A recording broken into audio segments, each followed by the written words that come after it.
नमस्कार, मेट्रो संगम देख रहे हैं आप। मैं हूं राम मोहन शर्मा। शुरुआत बड़ी खबर के साथ कर रहे हैं। गाजियाबाद से इस वक्त की बड़ी खबर है। इंदिरापुरम इलाके में दुकान में रखे 4 सिलेंडर फटने की खबर है। हादसे में 2 लोगों की मौत हो गई है, जबकि 2 लोग जख्मी हो गए हैं। फिलहाल पुलिस पहुंच गई है और मामले की जांच कर रही है। यादराम जी मीडिया संवाददाता इस वक्त हमारे साथ जुड़ गए हैं। यादराम, जानना चाहेंगे आपसे किस चीज की ये दुकान थी और कैसे ये हादसा हुआ? देखिए राम, ये हादसा अब से करीब 2 घंटे पहले का है और जैसे ही यहाँ पर इंदिरापुरम का एक मकनपुर इलाका है, यहाँ पर काफी तेज धमाका, एक के बाद एक धमाके जब यहाँ होने शुरू हुए तो अचानक ही लोगों में अफरा तफरी मच गई और यहाँ भगदड़ मच गई, क्योंकि सभी को ऐसा लगा जैसे कि कोई बॉम्ब ब्लास्ट हुआ हो। लेकिन जब पड़ताल की गई, पुलिस मौके पर पहुंची तो पता चला कि यहाँ पर दुकान में रखे हुए 4 सिलेंडर फट गए हैं और जिसकी वजह से 2 लोगों की मौके पर ही मौत हो गई, जबकि जो अन्य 2 लोग हैं वो हॉस्पिटल में इलाज करा रहे हैं। फिलहाल पुलिस जानकारी कर रही है कि ये मामला अवैध सिलेंडरों की रिफिलिंग से जुड़ा हुआ तो नहीं है और आखिर क्यों विस्फोट हुए और उनके पीछे वजह क्या थी, इसके लिए पुलिस जांच कर रही है फिलहाल। जी चलिए, हम आपसे ये भी जानना चाहेंगे कि क्या अब तक जानकारी यादराम आपको मिल पाई है, किस चीज की ये दुकान थी जहां पर ये सिलेंडर रखे हुए थे? देखिए, आपको बता दें कि ये एक बारात घर था। इस बारात घर के पीछे ये सिलेंडर रखे हुए थे और ये एक खाली दुकान थी और वहां पर इन सिलेंडरों को रखने का मकसद क्या था, ये अभी तक साफ नहीं हो पाया है। इसीलिए पुलिस लगातार बार बार यही कह रही है कि इस बात को देखा जा रहा है कि कहीं ये अवैध रिफिलिंग से जुड़ा मामला तो नहीं है, क्योंकि अक्सर जो ऐसे हादसे हैं वो तभी होते हैं जब अवैध रिफिलिंग जब हो रही होती है, तभी ऐसे हादसे नॉर्मली होते हैं। तो फिलहाल जो दुकान थी, जो जगह थी, वो वहां पर सिलेंडर इनको सेफ रखे, वो खाली दुकान पड़ी थी। तो अभी पुलिस यही जांच कर रही है कि पूरा मामला है क्या।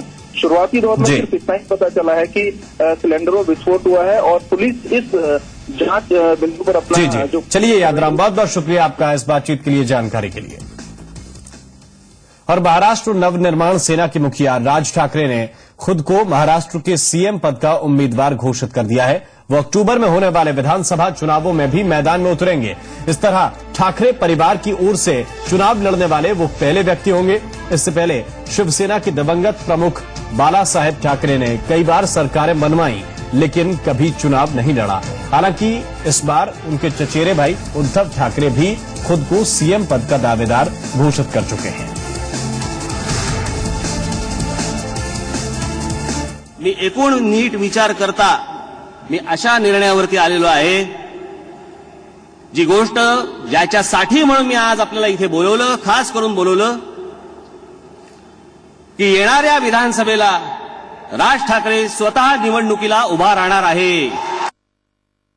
और स्मृति ईरानी के डिग्री विवाद मामले में डीयू के वीसी ने सफाई दी है। उन्होंने कहा है कि किसी भी कर्मचारी को सस्पेंड नहीं किया गया है। वीसी ने 5 कर्मचारियों के निलंबन की खबर को गलत बताया है। दरअसल इससे पहले ऐसी खबरें आई थी कि स्मृति की शैक्षिक योग्यता लीक करने के आरोप में दिल्ली विश्वविद्यालय के 5 कर्मचारी निलंबित किए गए हैं, जिसे लेकर केंद्रीय मंत्री स्मृति ईरानी ने डीयू के वीसी से कर्मचारियों को दोबारा बहाल करने की अपील भी की है। इसी मामले पर अब वीसी ने सफाई देते हुए कर्मचारियों के निलंबन की खबर को गलत बताया है।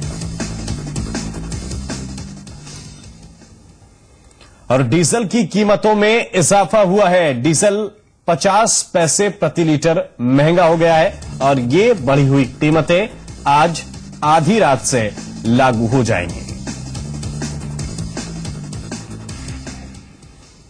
और धारा 370 को हटाए जाने की चर्चा के बीच प्रेस काउंसिल ऑफ इंडिया के चेयरमैन मार्कंडेय काटजू ने धारा 370 पर बयान दिया है। उन्होंने कहा है कि ऐसा भारतीय संविधान में नहीं लिखा है कि 370 हटाने से कश्मीर भारत से अलग हो जाएगा।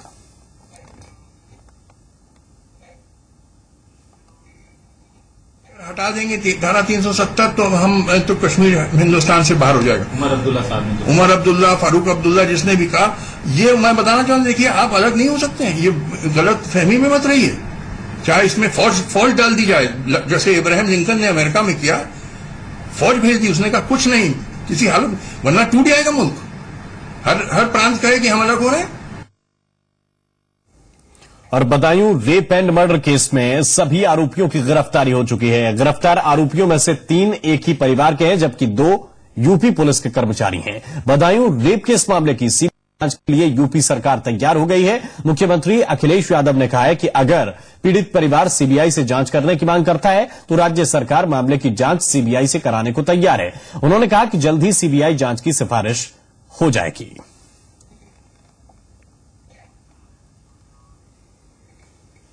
और बदायूं रेप मामले में सीबीआई जांच के लिए लखनऊ में हाईकोर्ट में याचिका दाखिल की गई है। इस मामले में 3 जून को सुनवाई होगी। हाईकोर्ट के वकील पी लेनिन ने याचिका दाखिल की है। नितांत आवश्यक है कि इस पूरी घटना की जिम्मेदारी जो है लोकल पुलिस की है और अब इसकी पूरी जांच निष्पक्षता से सीबीआई के द्वारा कराई जानी चाहिए, क्योंकि पुलिस का इन्वॉल्वमेंट जहां पे होता है तो आमतौर पर देखा गया है पुलिस लीपापोती में लगी रहती है, किसी को बचाती है, किसी को फंसाती है। तो ये पूरे प्रकरण की जो जांच है वो सीबीआई को अविलंब सौंप दी जानी चाहिए ताकि परिवार के साथ न्याय हो सके। आज ये पिटीशन फाइल किया गया है, इस पे सुनवाई 3 जून को होगी। और वहीं आज राहुल गांधी भी बदायूं कांड में पीड़ित परिवार से मिलने के लिए बदायूं पहुंचे। राहुल गांधी ने कहा कि वो मामले पर परिवार की सीबीआई जांच की मांग से सहमत हैं। राहुल ने कहा कि महिला की इज्जत की कोई कीमत नहीं होती और मुआवजे से कुछ नहीं होगा। इस पूरे मामले पर चौंकाने वाली बात यह है कि उत्तर प्रदेश सरकार की तरफ से कोई भी मंत्री यहां पर नहीं पहुंचा है, जबकि समाजवादी पार्टी ने लोकसभा चुनाव में उत्तर प्रदेश में 5 सीटें जीती हैं, उनमें से 1 सीट बदायूं की भी है। लेकिन सांसद धर्मेंद्र यादव ने अभी तक इस मामले पर कोई टिप्पणी नहीं दी है, न ही मौके पर जाकर हालात का जायजा लिया है।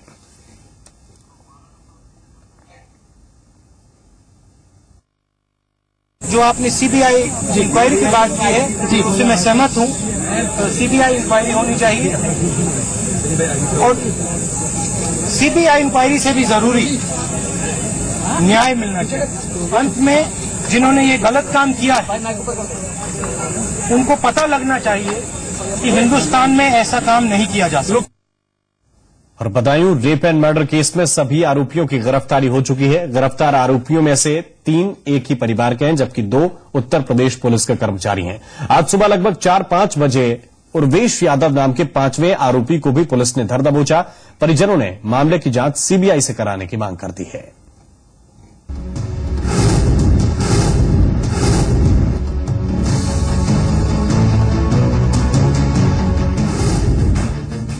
बदायूं में 2 नाबालिग बहनों के साथ बलात्कार और फिर उनकी बेरहमी से हत्या करने के मामले में सभी आरोपी अब कानून के शिकंजे में आ चुके हैं। आरोपियों में 3 एक ही परिवार के हैं।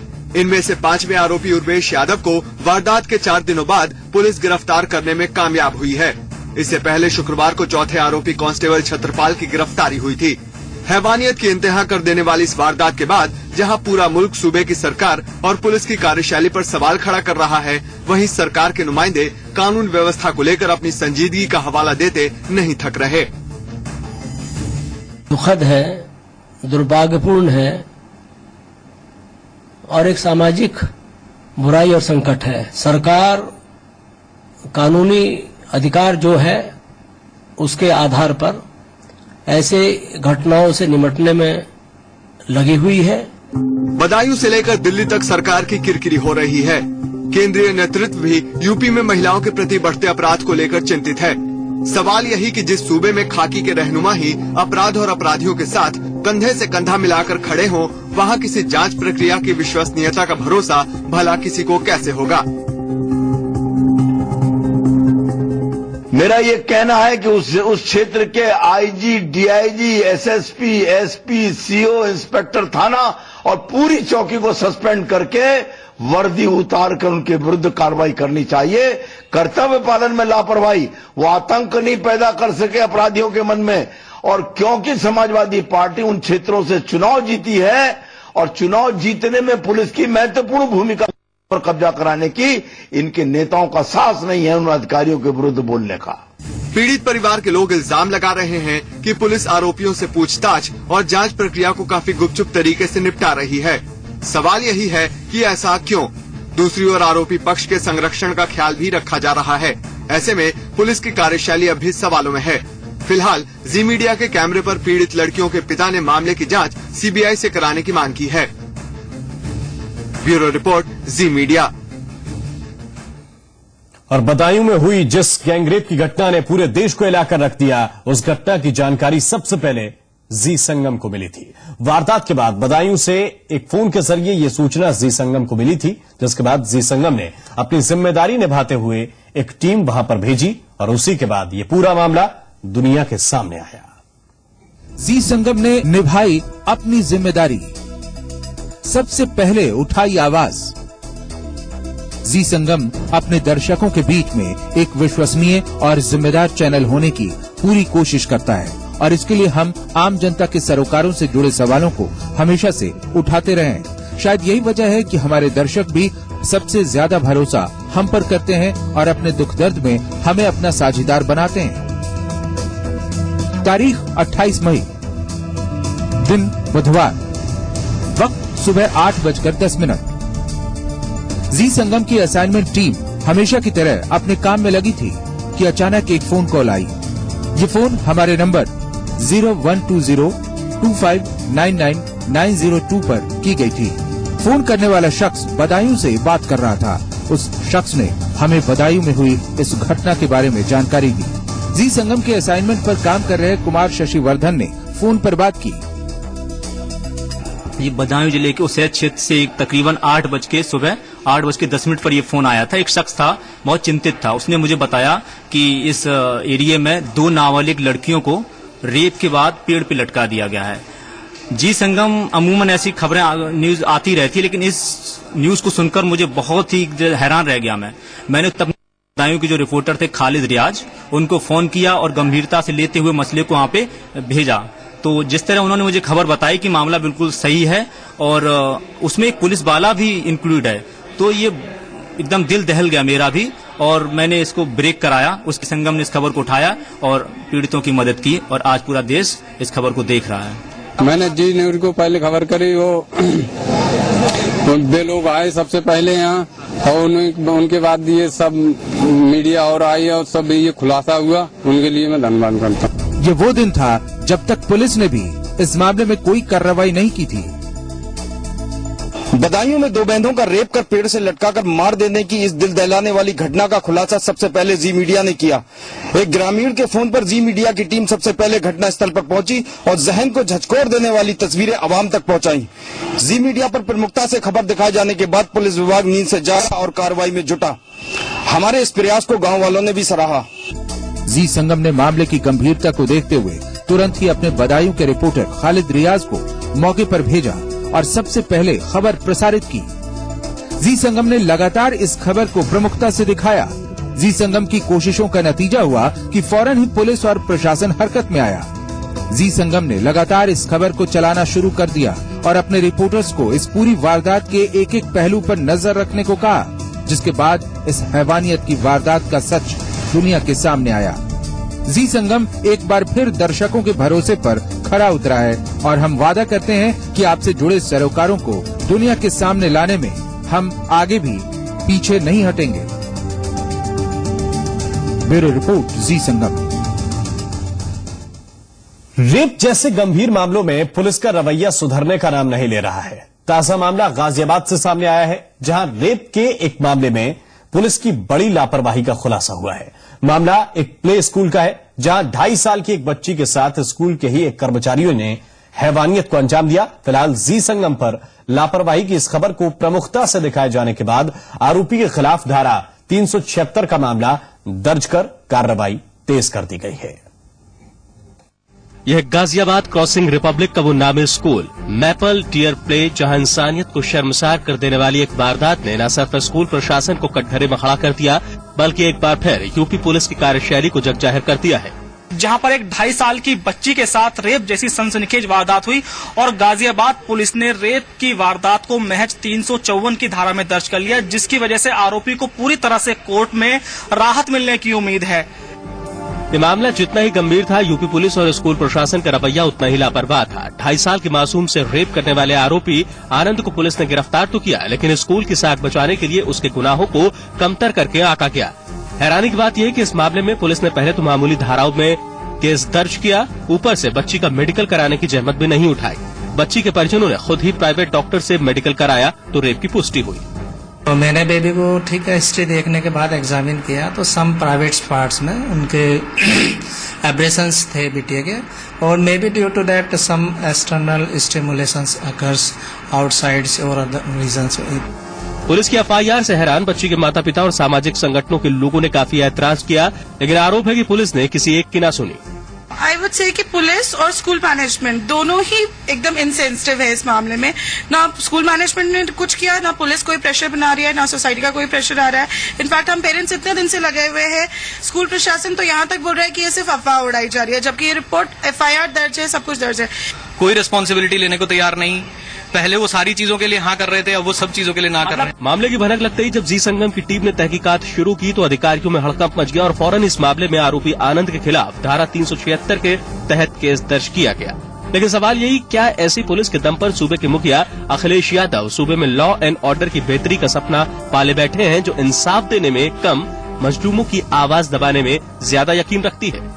घटना स्थल से जो थाने की दूरी है महज 200 मीटर की होगी। ये गाजियाबाद क्रॉसिंग रिपब्लिक का ये थाना है।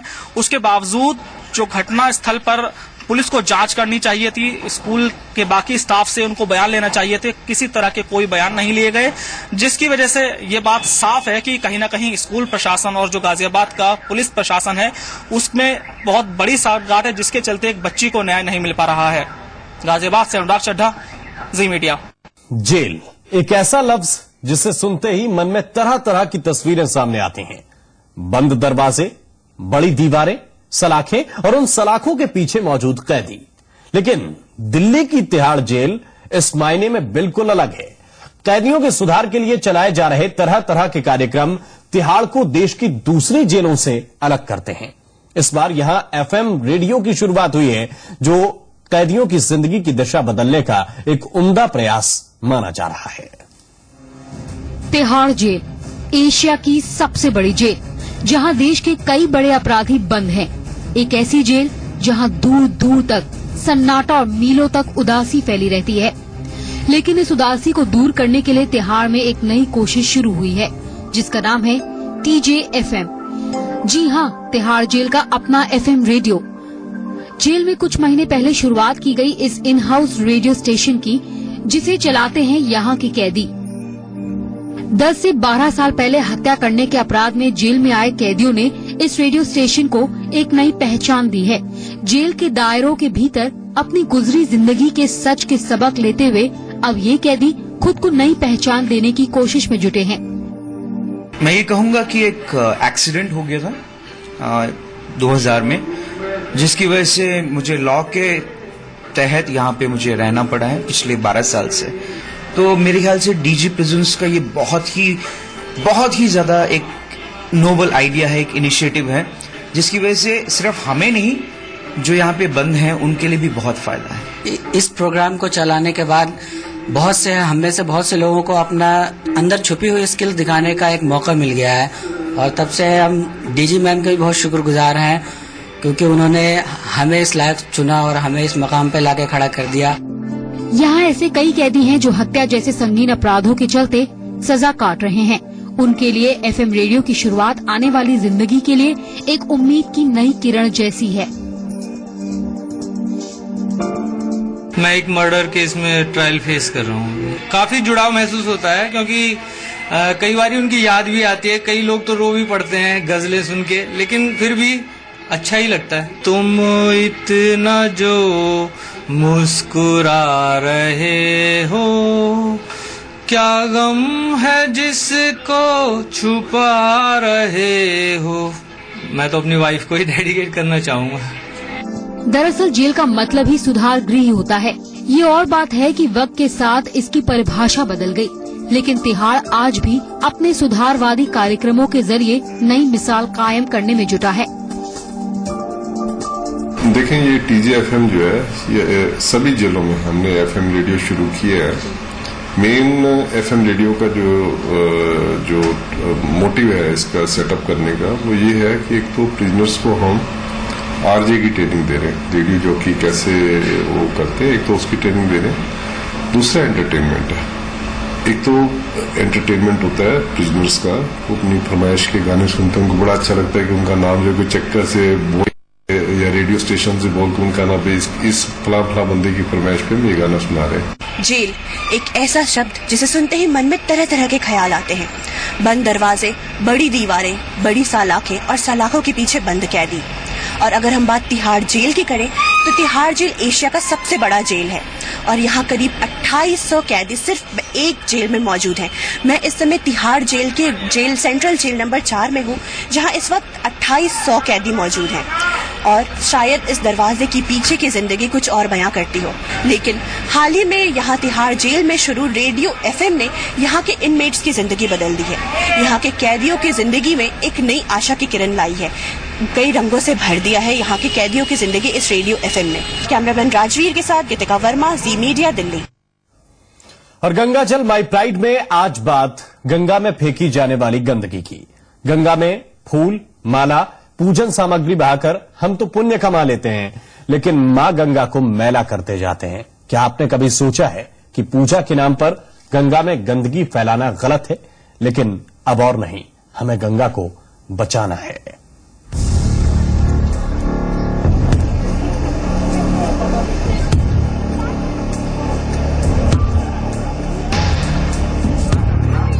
दुनिया की इकलौती नदी जिसे माँ कहा जाता है, दुनिया की इकलौती नदी जिसकी 2 बूंद मोक्ष का द्वार खोलने के लिए काफी समझी जाती है, गंगा माँ, जिसकी दिन रात पूजा की जाती है। लेकिन भगवान का दर्जा पाने वाली माँ गंगा को श्रद्धा और भक्ति के इस भाव के साथ और क्या क्या मिल रहा है, देखिए।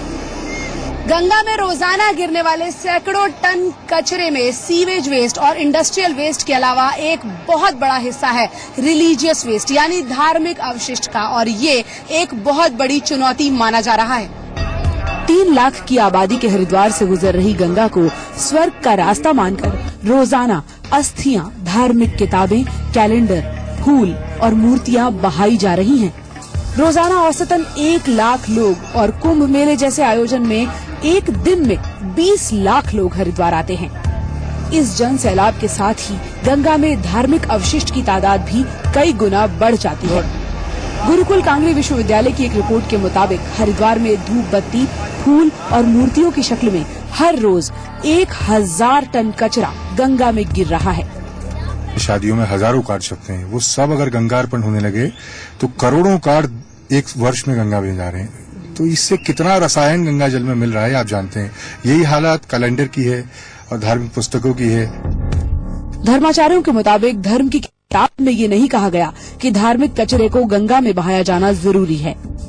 धर्मगुरु धार्मिक अवशिष्ट को अग्नि के हवाले करने या जमीन में दबाने की सलाह भी देते रहे हैं, लेकिन इस सलाह को अमल में लाने वालों की तादाद उंगलियों पर गिनी जा सकती है। पूजा मक्कड़, जी मीडिया, हरिद्वार।